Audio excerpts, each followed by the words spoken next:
Welcome back, everybody.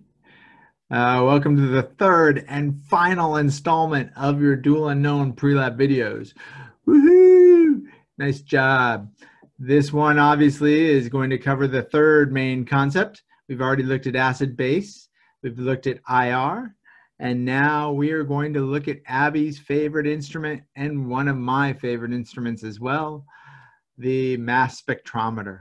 So not only is it just a great instrument, it has lots of other cool things going on with it, great jokes like these up here. But really, I also just want a little aside there. You can see there's a little small print at the very top. It's hooked up to another instrument called a gas chromatograph. And therefore, we're not going to explain too much about the GC piece of this instrument, but you'll often hear it called a GCMS.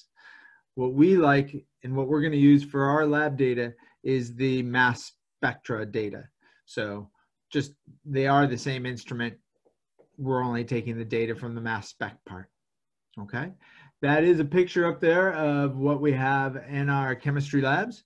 We do have our very own GCMS, and hopefully someday you will get a chance to play with it. It's a lot of fun. Now, I'm going to give you a brief description of how a mass spectrometer works.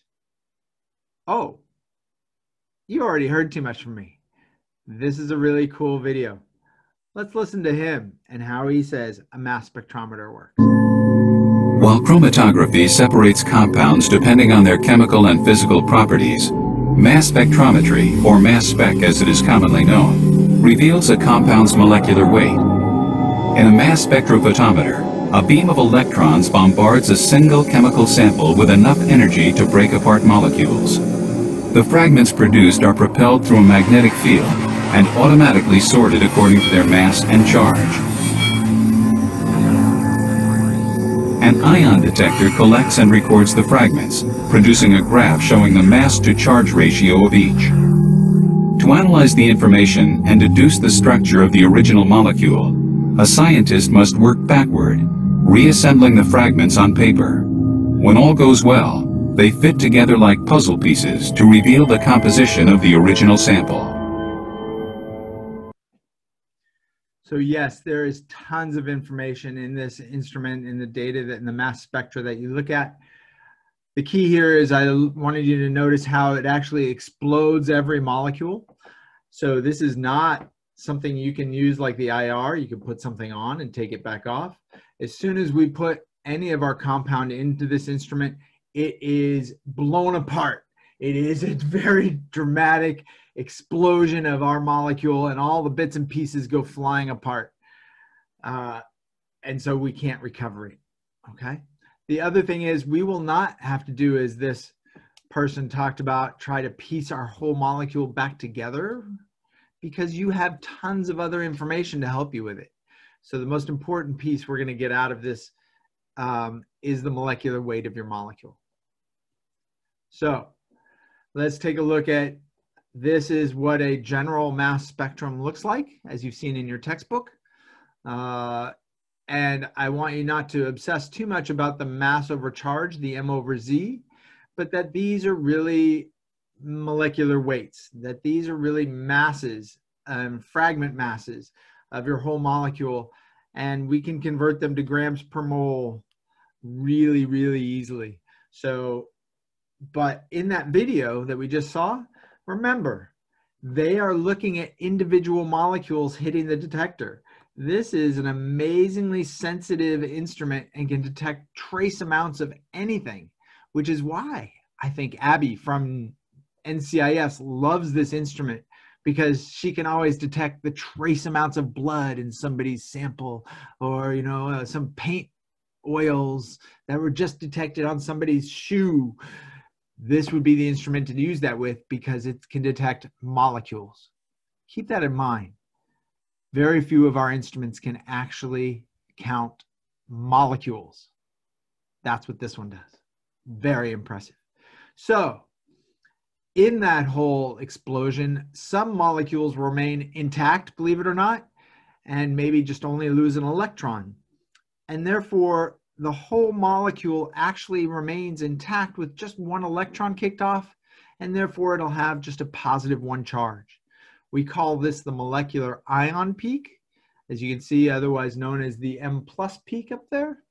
And it is the key piece of information. This is what we are after. Again, this is helpful information down here, but really, for our purposes, let's not overanalyze things. Let's go look for the heaviest mass in our mass spectrum and assume that heaviest, biggest piece is the molecular weight of your unknown. In this case, this would be the molecular weight of octane, okay? And that's what we're gonna really hold on to. Granted, you could become a mass spec expert and figure out what every little one of those pieces are from the whole molecule of like octane being blown apart. But that is what I consider too much work for now, okay? There are three other things besides the molecular weight that mass spectra will allow you to see that very few other places will let you see or will allow you to confirm what you already know. As you can see, you will be able to detect whether you have a bromide on your molecule, a chloride on your molecule, and a nitrogen on your molecule. And nitrogen could also be inferred maybe from your IR. You might be able to spy an amine in your IR or your solubility test. So this might be confirmation of that piece of data, okay? Let's take a look at bromide first. The periodic table has the atomic mass of bromide as 79.9. So if a bromide is on your molecule, you're thinking, I should just add 80 for the mass of a bromide.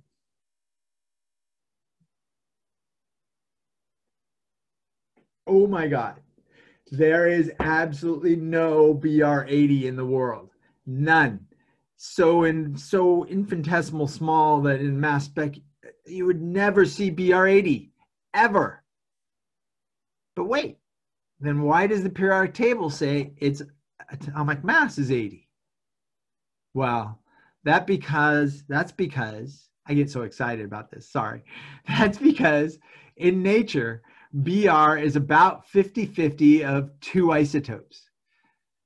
That's really cool. Like BR can't decide, should I be a BR 79 or a BR 81? And he can't decide in nature, so it just says, okay, half of me will be BR 79, half of me will be BR 81. And therefore, every time you want to add BR to your molecule, you will add actually two masses, 179 and 181. And what that means is when you actually look at a mass spectrum of a compound that contains BR, you will notice not just one peak, but you will notice two. And it's hard to describe them as two M+ peaks. So we just nomenclature-wise say the lowest one is M+, 2 mass units higher is M+2. If you see this, and they're about the same abundance at the top, right? So they're about the same height. If they're about the same height and they're about the same abundance, this molecule must have bromide. And this is what bromoethane looks like. So it's a really cool way to spy bromide. What about chloride? Oh, you ready? Probably can't fake you out anymore. But notice chloride's periodic table mass is 35.453. And these periodic table masses are the averages of all the isotopes in nature into one number. So chloride does not have an equal abundance of two isotopes in nature because it's not equal to a whole number like BR80. 35.4 though means something weird is going on. And this is what nature has done with chloride. Chloride has created two major isotopes again, but they're not in equal abundance. Chloride 35 is 3 times more abundant than chloride 37. So we will see a molecule with chloride on it that has, a 3-to-1 ratio, oops, I almost drew on the wrong screen. I got so excited. We have a 3-to-1 ratio roughly here, 2 mass units apart. That is a chloride containing molecule. And notice that's the molecular weight of the molecule, and not every single fragment or piece has to have these 2 isotopes, because evidently that 91 piece, the chloride has fallen off the molecule. And this is just some other piece of the molecule that does not have chloride. Okay, so only look up at the molecular weight, the highest molecular weight, and only look here for the 3-to-1 ratio for chloride or the 1-to-1 ratio for bromide. So just for fun, toiling around, since this is the molecular weight and we know it has a chloride attached to it, can you figure out a possible structure for this compound based solely on the mass spec? You might. There's probably lots of possibilities, and I could help you here. Like if I gave you the IR for this compound, or if I told you its acid-base solubility test results, or if I gave you a list of possible compounds it had to come from. I know, I'm giving you those for the dual unknown. So yes, these are not going to be treated out of context. You'll have all that extra information to help you figure out which one best fits this mass spectrum for your unknown. And it's rare that we treat mass spec out of context. Even Abby in NCIS is looking at red paint on a shoe, right? And so it's got to be some oil, paint-based oil somewhere. So she knows what all the oils are made up of. So it's always within context. Have you figured it out yet? Well, here is the actual compound. It is benzyl chloride, and this molecule weighs 126 with chlorine 35 and 128, excuse me, with chlorine 37. Okay? Cool. Let's keep playing. What about nitrogen? How do you spy a nitrogen in your compound?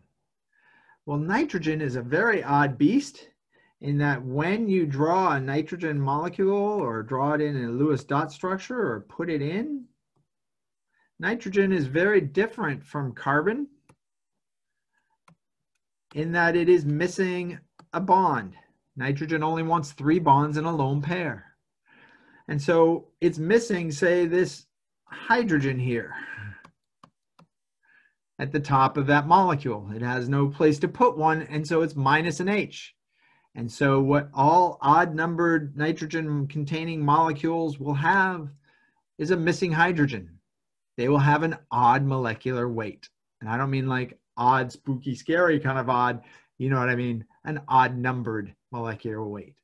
So keep an eye out for that. It's a little bit of data that can help maybe determine if you have a nitrogen, and then maybe actually confirm if you have something like an amine or an amide or nitrile, these functional groups that you might have found in your IR data. This should show up for your actual mass spectra data. Okay? Little piece of warning that it is only the molecular weight that is odd. Notice in our last mass spec, there was a 91 there as a fragment. That doesn't mean that compound had nitrogen. Remember, that was benzyl chloride, but that its M plus was even. So that's why it didn't have a nitrogen in it. Okay? So, to summarize, every molecule is detected by our instrument. Each one. It's very, very specific. And so you cannot use the atomic masses on a periodic table. Do not use your periodic table. Or when you use it, recognize that you're going to be using carbon 12, H1, nitrogen 14, O16. These are the major isotopes for the most common elements that are in our organic compounds. And the other little 2 weirdos are chloride and bromide with their 2 little weird, funky, weird little pairs of isotopes in nature. Okay? Like everything, let's try to now put it all together.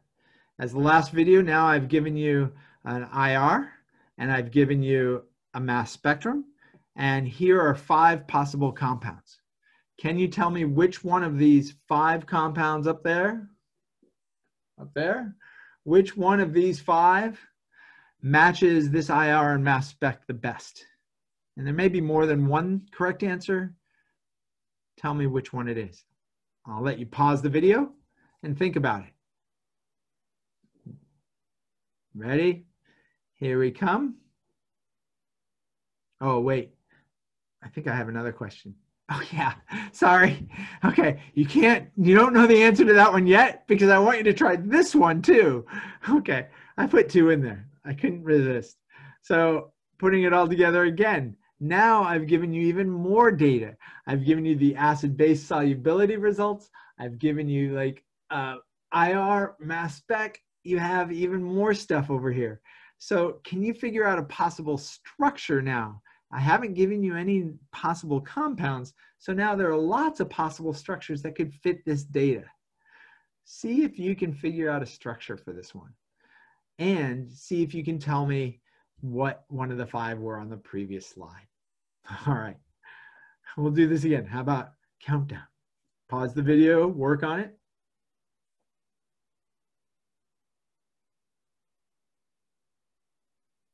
Okay, are you ready to see the answer to the previous slide? All right, let's look at the answer to the previous slide. It is E and only E. I gave justification here. Please feel free to read it, see me, talk to me if you have any questions about it. Here's the answer to the last slide. Lots of text, lots of information, but there are 3, even more than 3 possible compounds. But the actual compound that this data belongs to is the one in the box right there.